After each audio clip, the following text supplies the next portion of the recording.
அனைவருக்கும் வணக்கம். ஸ்வதர்மத்திற்கும் குணங்களுக்கும் உள்ள வேறுபாட்டினை தெளிவாக்குவதற்காக இன்றைக்கு அந்த கேள்வியை கேட்டிருக்கோம். Many peoples are easily misunderstanding. ஸ்வதர்மம் அப்படிங்கிறதையும் குணங்கள் அப்படிங்கிறதையும் ஒண்ணுன்னு நினைச்சிடக்கூடாது.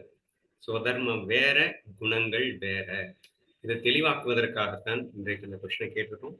ஸோ அதை நான் சிம்பிளா சொல்லிடுறேன். ரொம்ப ஈஸி டு அண்டர்ஸ்டாண்ட். ஃபர்ஸ்ட் ஸ்வதர்மானுஷ்டானம்னு சொல்லிட்டு 3வது சாப்டர்ல ரொம்ப டீட்டெயிலா ஞானதேவர் சொல்லியிருக்கிறார். பகவத்கீதையில கண்ணன் சொல்லியிருக்கின்றான். அவனவது சுதர்மத்தை தான் பாராட்ட வேண்டும். அடுத்தவனின் அடுத்தவனின் தர்மத்தை நான் செய்யக்கூடாது அப்படின்னு திட்டவட்டமாக தெளிவாக சொல்லி இருக்கின்றார். அதுல எந்த விதமான மாற்ற கருத்து இல்லை. சரி, அது என்ன சாப்டர்ல சொல்லப்பட்டது? கர்மயோகம் அப்படிங்கிற சாப்டர்ல சொல்லப்பட்டது. கர்மயோகம்னா என்ன? நீ கடமை ஆற்றி பலனை எதிர்பாராமல் கடமை ஆற்ற வேண்டும்னு சொல்றது கர்மயோகம். சரியா? அப்போ பலனை எதிர்பாராமல் கடமை ஆற்ற வேண்டும்னு சொல்லும் போது என்ன கடமை செய்ய வேண்டும்னு சொல்லி தரணும்ல. இப்ப கர்மயோகத்துல அவனுக்கு அடுத்து டவுட் வரும்ல. அப்போ நீ என்ன கடமை செய்யணும்னா உன் சுதர்மத்துல என்ன கடமை இருக்கோ அதை செய்யணும் அப்படிங்கிறாரு. அது என்ன சுதர்மத்துல கடமை? அதை ஈஸியா புரிஞ்சுக்கிறதுக்கு அழகா எக்ஸ்பிளைன் பண்றாரு. 4 வருணாசிரம தர்மங்கள் இருக்கின்றன. மொத்தமே 4 டைப்ஸா பிரிக்கிறாரு ப்ரொஃபஷன். சரியா? என்னென்ன வேலை பார்க்கணும்? ஏன்னா கர்மயோகம்னாலே வேலை பார்க்கறது தானே. அப்போ என்னென்ன வேலை பார்க்கலாம் அப்படின்னா, டீச்சர், அது பிராமணன். அடுத்து சத்ரியன், போர் மிலிட்ரி மேன், அந்த மாதிரியான ஒரு ஜாப். நீங்க போலீஸ்ன்னு எடுத்துக்கலாம். மிலிட்ரினா மிலிட்ரி மட்டும் இல்லை, போலீஸ் இந்த மாதிரி ஒரு லிங்க்ல இருக்கக்கூடிய எல்லா ஜாபும் எடுத்துக்கோங்க. சத்ரியன் அப்படின்னா. வைஷ்யன் அப்படின்னா பிசினஸ் மேன். மீதி எல்லாமே service peoples, like working peoples எல்லாமே சர்வீஸ் பீப்புள்ஸ் அப்படின்னு வச்சுக்கோங்க. சரியா? அது சூத்ராஸ் அப்படின்னு சொல்லிட்டு 4 பிரிச்சு வச்சிருக்காங்க. 4 கேட்டகரியில தாண்டா இருக்கும் அப்படின்னு சொல்லிட்டு 4 பிரிச்சு வச்சுட்டாரு. இப்ப நீ சர்வீஸ் பண்ண போறியா, அல்லது நீ சொந்தமா பிசினஸ் ஸ்டார்ட் பண்ண போறியா, அல்லது நீ ஒரு போர் வீரனா போறியா, அல்லது ஒரு டீச்சரா போறியா? ஸோ இது உன்னுடைய ரத்தத்துல என்ன இருக்கோ அப்படின்னு என்ன அர்த்தம் அப்படின்னா, உனக்கு எது ஈஸியா வருதோ அந்த ப்ரொஃபஷனை சூஸ் பண்ணு. சரியா? உனக்கு சர்வீசிங் தான் ஈஸியா வருதுன்னா பிசினஸ் சூஸ் பண்ணாது. பிசினஸ்ல ப்ராஃபிட் அதிகமா வரும் அப்படின்னு லைக்ஸ் அண்ட் டிஸ்லைக்ஸ்ல மாட்டிக்கிட்டு சூஸ் பண்ணாது. நீ உன் சுதர்மத்துல இருந்தாதான் உன்னால என்ஜாய் பண்ண முடியும். அதை ஃபர்ஸ்ட் சக்சஸ் பெர்சன்டேஜும் ஜாஸ்தி இருக்கும். ஸோ தேர்ஃபோர் கர்ம யோகாவில் சொல்லப்பட்டதுதான் ஸ்வதர்மம். ப்ரொஃபஷனை சூஸ் பண்றதுக்காக சொல்லப்பட்டதுதான் ஸ்வதர்மம். அவனுக்கு இயல்பாக என்ன ப்ரொஃபஷன் வருகிறதோ அந்த ப்ரொஃபஷன் அவன் எடுத்துக்கணும் அப்படிங்கிறதுக்காக சொல்லப்பட்டது ஸ்வதர்மம். இதுல கொண்டு போயிட்டு, ஏன்னா சுதர்மத்தை இயல்புன்னு வேற ஒரு வார்த்தையை போட்டதுனாலதான் அவங்களுக்கு கன்ஃபியூஸ் ஆயிடுச்சு. அதுல கொண்டு போயிட்டு நீங்க குணத்தை மிக்ஸ் பண்ணும் போது டோட்டலா கன்ஃபியூஸ் ஆயிடுவேன். குணம்ங்கிறது 3 குணங்களாக கண்ணன் பிரித்து சொல்றோம். ஒண்ணுக்கு தமஸ்ன்னு பேரு, இன்னொன்னுக்கு ரஜஸ்ன்னு பேரு, இன்னொன்னுக்கு சாத்விக்னு பேரு. அதுல தமோ குணம் மிகவும் மட்டமானதுன்னு தெளிவா அவனே சொல்லிட்டான். ரஜோ குணம் மத்தியமமானது, ஆனாலும் அதுவும் இருக்கக்கூடாதுன்னு சொல்லிட்டான். சாத்வீக குணத்தை மட்டும்தான் அவன் அங்கீகரிக்கிறான். சரியா? குணம்னு எடுத்துக்கிட்டீங்கன்னா இந்த 2ஐயும் கண்டித்து விட்டு சாத்வீக குணத்தை மட்டும்தான் அங்கீகரிக்கின்றான் கண்ணன். ஸ்வதர்மம்னு எடுத்துக்கிட்டீங்கன்னா 4 ப்ரொஃபஷனையுமே அங்கீகரிக்கிறான். டீச்சிங், பிசினஸ், போர் வீரன் பிளஸ் சர்வீசிங், இந்த 4ஐயுமே அங்கீகரித்து விட்டு அது உன் ரத்தத்துல எது இயல்பா வருதோ அதை பார்த்து சூஸ் பண்ணு, மாத்தி சூஸ் பண்ணாத. சரியா? இந்த 4 அதுல அங்கீகரிச்சுட்டு குணங்கள்னு வரும்போது இந்த 3ல சாத்விகத்தை மட்டும்தான் அங்கீகரிக்கிறான். சரி, இந்த குணங்கள் அப்படிங்கிறதுக்கும் சுதர்மத்துக்கும் அப்படி என்ன டிஃபரன்ஸ் இருக்கா அப்படின்னு கேட்டீங்கன்னா, ப்ரொஃபஷனை நீ எந்த குணத்துல செய்யணும் அப்படின்னு புரிஞ்சுக்க ட்ரை பண்ணேன்னா அது வேற, இது வேறன்னு புரிஞ்சுக்கலாம். You can choose any profession. அதே ப்ரொஃபஷனை நீ 3 குணத்துல இருந்தும் பண்ணலாம். என்ன அர்த்தம்? எக்ஸாம்பிளுக்கு தான் சொல்லலாம். ஒரு சர்வீஸ் பண்றோம், எல்லாருக்கும் சர்வீஸ் பண்றோம் அப்படிங்கிறது ஒருத்தனுக்கு இயல்பா வருது அப்படின்னு வச்சுக்கோங்க. அது தமோ குணத்துல இருந்தும் பண்ணலாம், ரஜோ குணத்துல இருந்தும் பண்ணலாம், சாத்விக குணத்துல இருந்தும் பண்ணலாம். அப்ப நீ சூஸ் பண்ற அந்த ப்ரொஃபஷனை முக்குணங்களில் இருந்தும் பண்ணலாம். தமோ குணத்துல இருந்து பண்றது அப்படின்னா என்ன அர்த்தம்? சர்வீஸ் பண்றது இவனுக்கு இயல்பாவே வருதுதான். இவனுக்கு இந்த நாள்ல ரொம்ப ஈஸியா வர்றது சர்வீஸ் தான். ஆனாலும் அதை ஒரு பொறுப்புணர்ச்சியோடு கடமை உணர்ச்சியோடு செய்கின்றோமா அப்படின்னா இல்ல. இது யாரு? தமசிக்கு. அவன் பாட்டுக்கு வந்தோம் போனோம், அவனுக்கு ஈஸியா வர்றது அதையே கூட கடனுக்கேன்னு செய்யறது. ஸோ ஈஸியா வர ப்ரொஃபஷனை கூட என்ஜாய் பண்ணாம செய்யறது. ஏன்னா தமசிக்கு தூங்குறதுல தான் என்ஜாய்மெண்ட். உன் ரத்தத்திலேயே ஊறி போன அந்த ப்ரொஃபஷனை என்ஜாய் பண்ணி பண்ணலாம்ல, தமசிக் பண்ண மாட்டான். ஏன்னா அவனுக்கு தூங்கணும், அவனுக்கு சோம்பேறியா இருக்கிறது தான் அவனுக்கு பிடிக்கும். அப்ப லைக்ஸ் அண்ட் டிஸ்லைக்ஸ் இருக்கு தமசிக்ல. அப்போ ஆட்டோமேட்டிக்கா என்ன ஆகும் அப்படின்னா, அவன் ப்ரொஃபஷனை என்ஜாய் பண்ணாமலே பண்ணுவான். தமசிக் முட்டாள்தனமா பண்ணுவான். சரி, அடுத்து சர்வீஸ் ரஜசிக் எப்படி பண்ணுவான் அப்படின்னு கேட்டா, ரஜசிக்கு ஃபுல்லி மணி மோட்டிவ்ல பண்ணுவான்.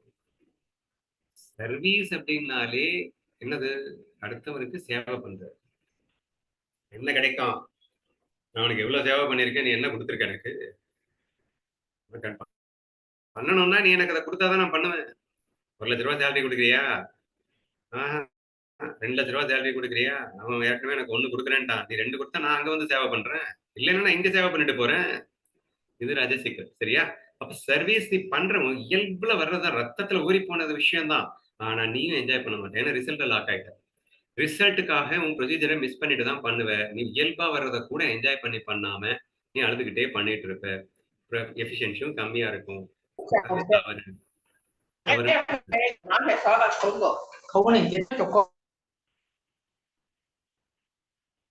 தவறும் கூட அப்படின்னு சொல்லிட்டு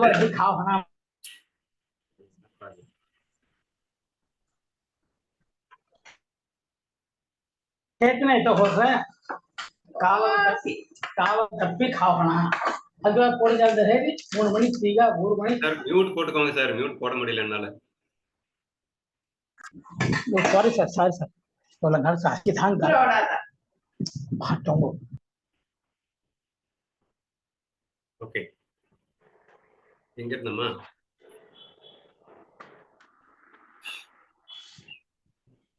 எங்க இருந்து சொல்லுங்க யாராவது. ஆனா ரிசல்ட் ஓரியண்டா இந்த சேலரி கேட்டு அதுல இருப்பாங்க. சரி, ஓகே. சோ அப்போ ரஜசிக் என்ன பண்றான் அப்படின்னா, சர்வீஸ் தான் பண்றான், ரத்தத்துல ஊறி போன விஷயத்தை தான் பண்றான், ஸ்வதர்மத்தை தான் பண்றான். ஸ்வதர்மத்தை ரஜசிக்ல பண்ணிடுறான். சரியா?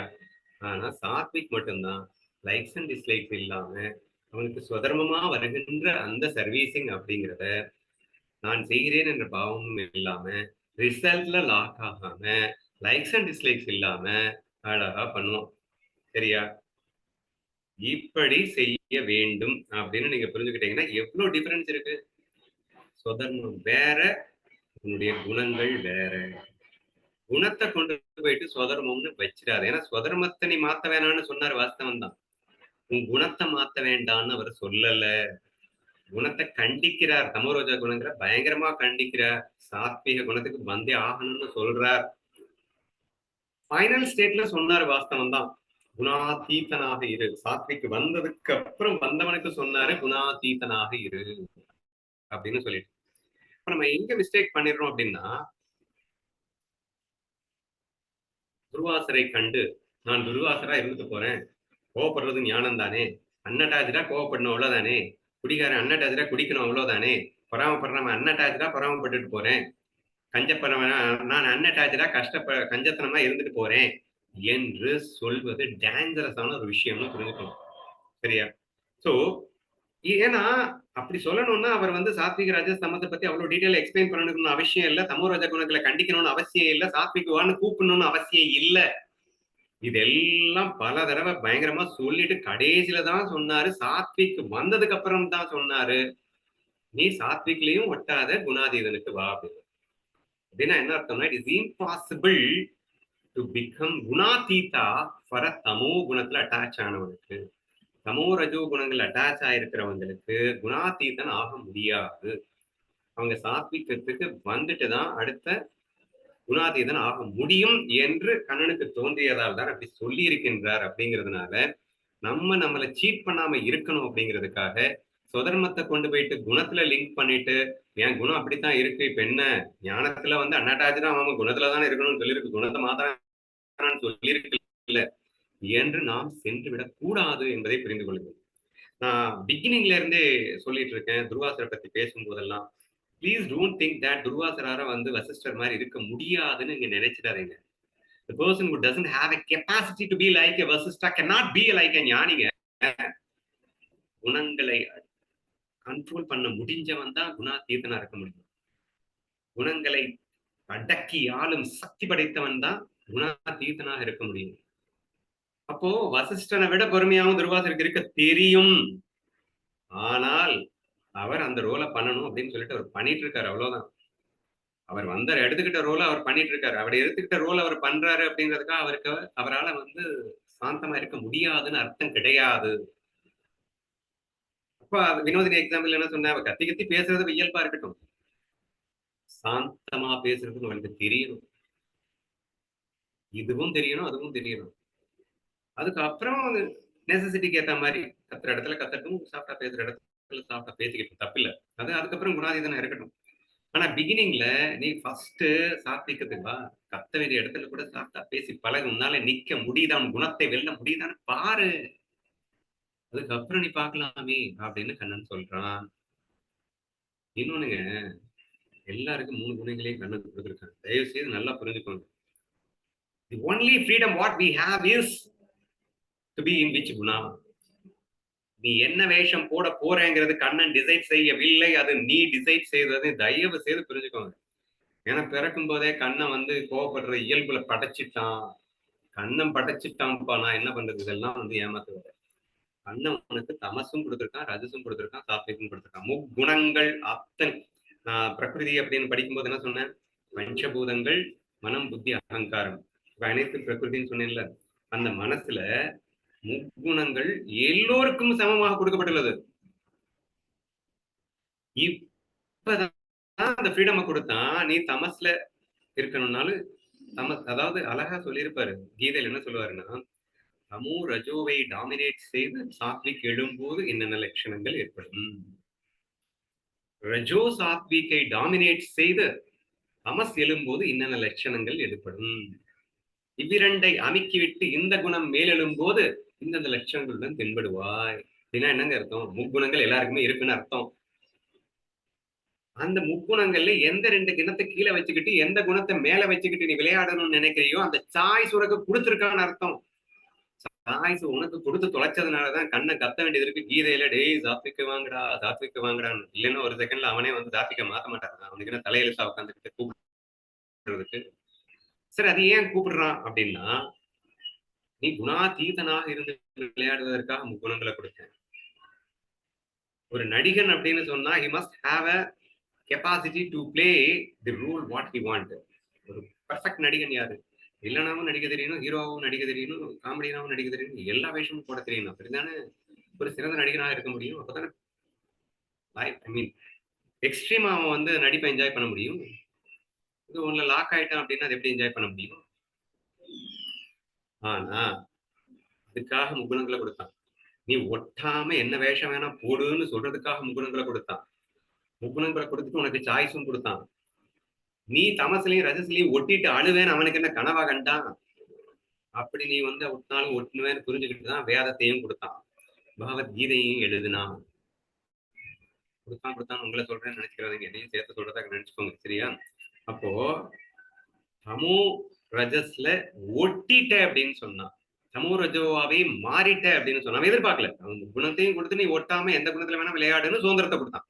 அந்த சுதந்திரத்தை நீ மிஸ்யூஸ் பண்ணிக்கிட்டு நான் தமசிக்கல தான் இருப்பேன்னு, நான் தமசிக்கே நான்னுட்டு, எனக்கு வேற குணமே இல்லை அப்படின்னுட்டு, ஏன்பா இந்த குணம் எனக்கு இயல்பாவே இருக்குப்பா, வேற இந்த குணம் வரமாட்டேங்குதுன்னா கண்ணையே கூப்பிடுறான்னு.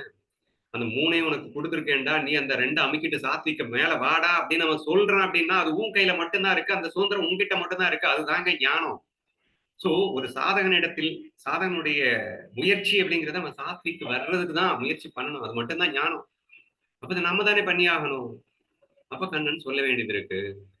ஏன் சொல்ற வேண்டியது இருக்கு அப்படின்னு சொன்னா, அப்ப டைரக்டா சொல்ல வேண்டியதானே, டேய் நீங்க எல்லாம் வேஷம்டா, அதுல ஒட்டாம விளையாடுற, ஏன்டா ஒட்டிட்டு விளையாடுறே அப்படின்னு சொல்லிருக்கலாம்ல அப்படின்னு கேக்குறீங்க.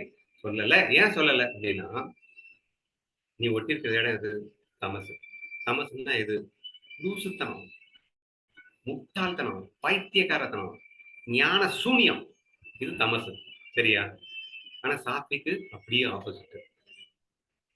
அப்போ ஞான சூனிய வேஷத்துல இருந்து கொண்டு ஞானத்தை எப்படி உன்னால புரிஞ்சுக்க முடியும்? புதுசு பையில ஞான சூனியமே நான் ஒட்டிக்கிட்ட. அப்ப ஞானத்தை எப்படி உன்னால புரிஞ்சுக்க முடியும்? அப்போ இந்த தமசை விட்டு வெளியே வா, ஞான சூனியத்தை விட்டு வெளியில வாடா, ரஜசிக்காவது வான்னு கூப்பிட வேண்டியது இருக்கு. அப்ப அந்த ரஜசிக்கு வந்ததுக்கு அப்புறம் சாத்விக்கு வாடா, சாத்விக்கு வந்துட்டான்னா ஃபுல் ஞானம். எல்லாம் இப்ப நம்ம எல்லாம் பயங்கரமான சாத்விக் தானே. சாத்விக்கா இல்லையா தெரியல, சொல்லுங்க. ஏன்னா நமக்கு தெரியாதது என்ன? எல்லா ஞானமும் நமக்கு தெரியும். எல்லா ஞானமும் புரிஞ்சுக்கிட்டு இப்ப நம்ம வந்து ஆளாளுக்கு ஒரு ரஜசிக்கல தமத்துக்கலன்னு குணாதீத வேஷம் போட்டு நம்ம எல்லாம் இருக்கிறது பெரிய பெரிய ஞானிகள் துருவாதுற மாதிரி விளையாடிட்டு இருக்கோம். ஆனா ஒரு சாதகன் பிகினிங்ல தமசா இருக்கும்போது அவன் சாத்விக குணத்துக்கு வந்தாதானே, சத்சங்கம் கேட்கணும்ன்ற ஆவல் வந்தாதானே, சத்சங்கம் கேட்கறதுல இன்ட்ரெஸ்ட் வந்தாதானே, ஆராய்ச்சி பண்ணாதானே, இதுலயே மூழ்கினாதானே அந்த ஞானம் என்றால் என்னவென்று தெரிய முடியும். ஒன்ஸ் சாத்விக்கு வந்துட்டான் அப்படின்னு சொன்னா அதுக்கப்புறம் குணாதிசயம் இல்லைன்னா அவனுக்கு எல்லா ஞானமும் இப்ப இருக்கு. இப்ப ஞானத்தை மறக்காம நீ வந்து வில்லன் வேஷம் போட்டா பிரச்சனை இல்லை. ஞானத்தை மறக்காம முட்டாள் வேஷம் போட்டா பிரச்சனை இல்லை. ஞானத்தையே மறந்துட்டு முட்டாள் வேஷம் வில்லன் வேஷம் போட்டுட்டு இருந்தேன்னா முதல்ல ஞானத்துக்கு வா, ஹீரோயிஷத்துக்கு வா. ஹீரோவா வந்துட்ட அப்படின்னா எல்லாம் உனக்கு தெரிஞ்சு போயிடும். தெளிவோடு புரிதலோடு நீ என்ன வேற விஷயம் போடு. புரிஞ்சிருச்சா? This has been repeatedly insisted. இனி அடுத்து நான் 16, 17, 18 அத்தியாயம் நான் படிக்க போறேன். இல்லை ஞானேஸ்வரர் எடுத்து படிங்க. இது நான் சொல்லலை. நான் சொன்ன ஒவ்வொரு வார்த்தையும் ஞானேஸ்வரியில விலாவாரியாக அப்படியே ஆதங்கத்தோடு நம் கண்ணனும் ஞானதேவம் கொட்டிய வார்த்தைகள் இது. ஸோ நம்ம குரூப்ல நிறைய பேர் கன்ஃபியூஷன் ஆகுது அப்படின்றதுனால இந்த ஒரு கிளாரிபிகேஷன் கொடுத்துருக்கேன். So please never confuse the இயல்புன்னு சொல்லிட்டு குணங்களோட நீங்க ஒட்டிடாதீங்க. சுதர்மம் அப்படிங்கிறது வேற, குணங்கள் அப்படிங்கிறது வேற. உன்னுடைய சுதர்மத்தை நீ கண்டிப்பா செலக்ட் பண்ணிக்கோ, நான் மறுக்கல. ஆனா அதை சாத்வீக குணத்தில் இருந்துதான் நீ செயல்படுத்தி ஆக வேண்டும். அப்ப ஞானத்துக்கு போகிறதுக்கு சுதர்மத்துல இருந்தாலே போதும்னு தயவு செய்து நினைச்சிடாதீங்க. ஞானத்துக்கு போகணும்னா குணத்தை மாத்தினா மட்டும்தான் முடியும். கர்மயோகிக்கு மட்டும்தான் சொல்ல வேண்டியிருக்கு. ஏன்னா அவன் ப்ரொஃபஷனல் கர்மா பண்ணி அவன் வந்து ஞானத்தை அடையணும்னு ஆசைப்படுறான்ல, அதுக்காக கர்மயோகிக்கு மட்டும்தான் சுதர்மமே அவசியம். இன்ஃபேக்ட் என்ன கேட்டீங்கன்னா பக்தி யோகிக்கும் ஞான யோகிக்கும் சுதர்மம் கூட அவசியம் இல்லை. குணங்களை மட்டும் தூக்கி எரிஞ்சிட்டு அகம் பிரம்மாஸ்மின்னு தான் பிரம்மஸ்வரூபம்னு அவன் புரிஞ்சுக்கிட்டா போதும். பக்தன் சரண்டரானா போதும். ஆனா கர்மயோகி சுதர்மத்துல இருந்தா மட்டும் பத்தாது. அவன் குணங்களை அடக்கியாலும் சக்தனாக இருந்து கொண்டு கர்மயோகம் செய்ய வேண்டும். கர்மயோகத்தில் ஒரு சின்ன பகுதி தான் சுதர்மம். கர்ம யோகம் தான் ஞானத்தை கொடுக்குமே தவிர சுதர்மம் ஞானத்தை கொடுக்காது. சுதர்மத்தை கர்ம யோகமாக செய் என்று வலியுறுத்துவதற்காகத்தான் கண்ணன் கர்மயோகத்தை அந்த சுதர்மத்தை வலியுறுத்தினான். பலனை எதிர்பாராமல் உன் சுதர்மத்தில் இரு என்று சொன்னான் என்றெல்லாம் புரிந்து கொண்டால் ஒரு குழப்பம் இருக்காது என்று நான் நினைக்கின்றேன். தெளிவாக புரிஞ்சிருக்கும், புரிய வச்சுட்டேன் நினைக்கிறேன். புரிஞ்சுட்டீங்களான்னு நீங்க தான் சொல்லணும்.